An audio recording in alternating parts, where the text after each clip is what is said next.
মানে শক্তিশালী হওঁ, তেতিয়াহ'লে আমাৰ কিবা এটা সিদ্ধান্ত দিয়াৰ শক্তি আমাৰ সেই ঘৰখনত থাকিব। সেয়া লাগিলে আমাৰ চাকৰিয়ে হওক, সেয়া লাগিলে উদ্যোগীকৰণেই হওক। কাৰণ আমি অসমীয়াৰ প্ৰতিগৰাকী মহিলা সঁচাকৈ শক্তিশালী। এয়া কেৱল আজিৰ কথা নহয়, আমি আমাৰ পূৰ্বৰ ইতিহাসত দেখিছোঁ। খেতি কৰা কামেই হওক, বোৱা কটা কামেই হওক, সকলো দিশতে আমি সদায় আচলতে সহযোগিতা আগবঢ়াই আহিছোঁ।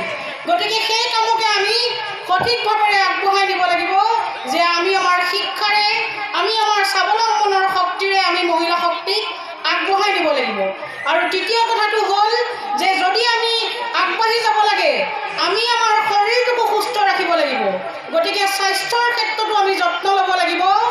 মহিলাসকল আৰু নৱপ্ৰজন্মলৈ মোৰ এইটো অনুৰোধ যে আমি মহিলাসকলে যেনেকৈ নিজকে সজাই ভাল পাওঁ, যে আমি সৌন্দৰ্য চৰ্চা কৰি ভাল পাওঁ, সৌন্দৰ্যৰ চৰ্চাৰ লগতে আমি শৰীৰ চৰ্চাও কৰিব লাগিব। কাৰণ শৰীৰটো শক্তিশালী হৈ থাকিলেহে আমি কিবা এটা কামৰ কাৰণে আগবাঢ়ি যাব পাৰিম। আমাক শক্তি কাৰোবাক ভয় দেখুৱাবৰ কাৰণে নালাগে। আমি মহিলাসকল শক্তিশালী হ'ব লাগে যাতে আমাৰ মৰ্যাদা কোনেও হানি কৰিব নোৱাৰে। গতিকে আমাৰ দেৱ দেৱতাসকলেও কৈছে কি বুলি কৈছে যে অশ্বম নৈব গজম নৈব ব্যাঘম নৈব নৈবচ। কৈছে যে আমাৰ যেতিয়া দেৱীৰ পূজা হয় তাত কেতিয়াও আমি সিংহ বা বাঘক বলি দিয়া দেখা নাই। আমাৰ দেৱীৰ পূজাত যদি বলি হৈছে, সেই বলিও দুৰ্বলৰে হৈছে।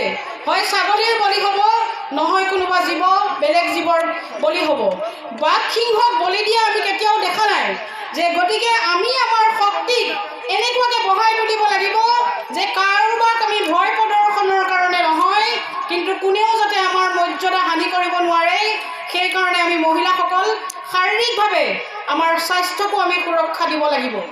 যে আমি শিক্ষাৰে, স্বাৱলম্বনেৰে, স্বাস্থ্যৰে যদি আমি শক্তিশালী হওঁ, তথাপিও আমাৰ হৃদয়ৰ সকলোতকৈ বেছি গুৰুত্বপূৰ্ণ শক্তিটো হৈছে সংস্কাৰ।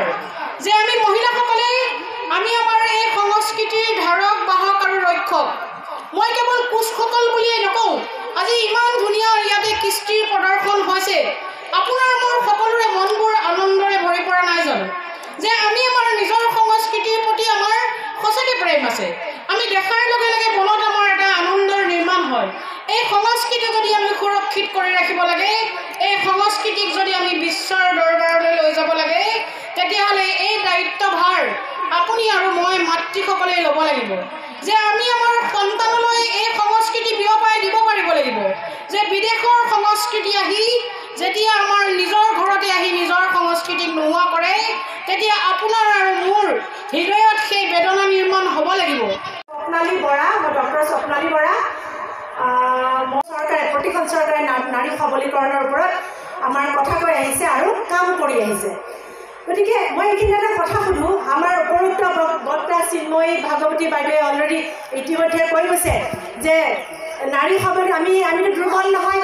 আমি অতীজৰ পৰা আমাৰ মহাকাব্য দিনৰ পৰা আমি নাৰীসকল কেতিয়াও আমি দুৰ্বল নাছিলোঁ। গতিকে মই এতিয়া আপোনালোকে প্ৰশ্ন সুধিছোঁ, আমি বাৰু দুৰ্বল নেকি? আমি নাৰী বাৰু আমি দুৰ্বল নেকি? আমি মাইকী মানুহ ইয়াত যিখিনি মহিলা আছে আমি দুৰ্বল নেকি?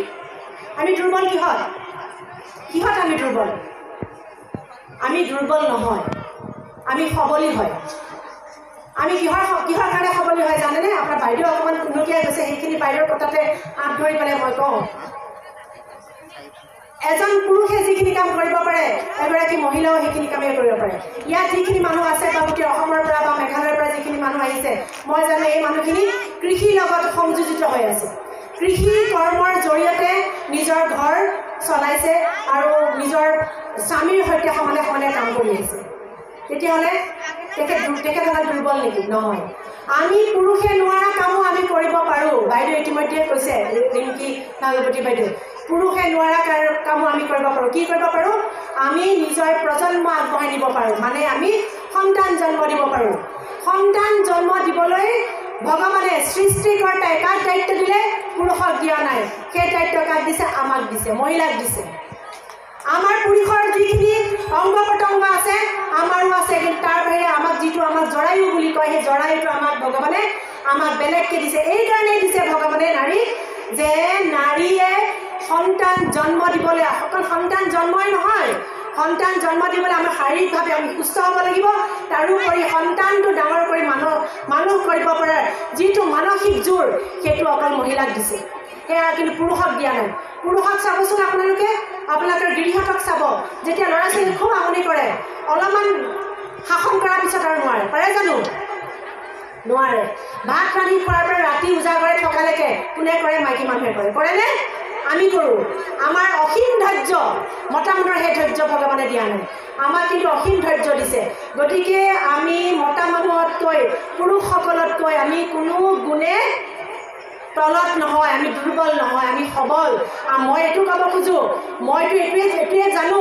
যে মতা মানুহতকৈও আমি সবল গতিকে মহিলা সবলীকৰণটো কিয় আমি এই আলোচনাটো কৰিব লগা হৈছে মই পিছত কৈছোঁ কিন্তু আপোনালোকে মনৰে ৰাখক মনত আজি এইটো কথা ঠিক কৰি লওক যে আমি পুৰুষতকৈ সবল আৰু এটা কথা কওঁ আমি দৈহিকভাৱেও পুৰুষতকৈ সবল কিহৰ কাৰণে জানেনে আপুনি যদি হাৰ্ট এটেক মানে আমাৰ যিটো আপোনালোকে হাৰ্ট এটেক বুলি ক'লে চাগে বুজি পাইছে হঠাৎ যে মানুহ হাৰ্ট এটেক হৈ মৰে বুলি কয় হাৰ্ট এটেকত যে পৃথিৱীত মানুহ মৰে সেয়া পুৰুষৰ সংখ্যা অধিক নাৰীৰ সংখ্যা কম কিয় তেওঁলোকে স্বাস্থ্য শাৰীৰিকভাৱে জোৰ বেছি তেওঁলোকৰ কিন্তু তেওঁলোকৰ মনৰ জোৰ কম যাৰ কাৰণে মনৰ জোৰ কম কাৰণে তেওঁলোকে হঠাৎ কিবা শুনিব নলগা কথা যদি শুনিব লগা হয় বা বেছি কামৰ প্ৰেছাৰ পায় তেতিয়াহ'লে তেওঁলোকৰ হাৰ্ট এটেক হয় কিন্তু মাইকী মানুহৰ হাৰ্ট এটেক হোৱা খুব কম অসম কৃষি বিশ্ববিদ্যালয়ৰ তাত কুকুৰা পোহা আছে মাছ পোহাৰ প্ৰশিক্ষণ দিয়ে কুকুৰা পোহা দিয়ে ফুল আমি যে ফুলৰ সজ্জা কৰোঁ ফুল যে ধুনীয়াকৈ সজাওঁ পুষ্প সজ্জা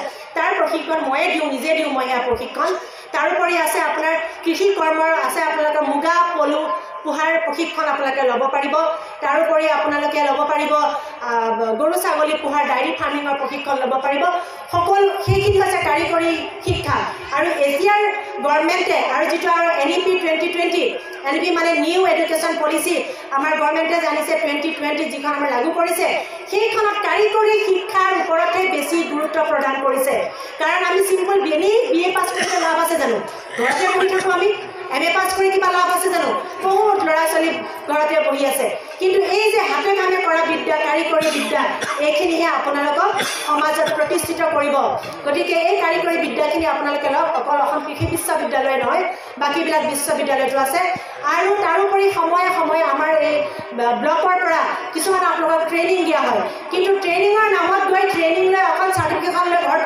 বাকচত পেলাই নথ'ব সেইটো শিকিব এনেকৈ ধৰণে যাতে আপোনালোকে তাৰ পৰা ইনকাম কৰিব পাৰে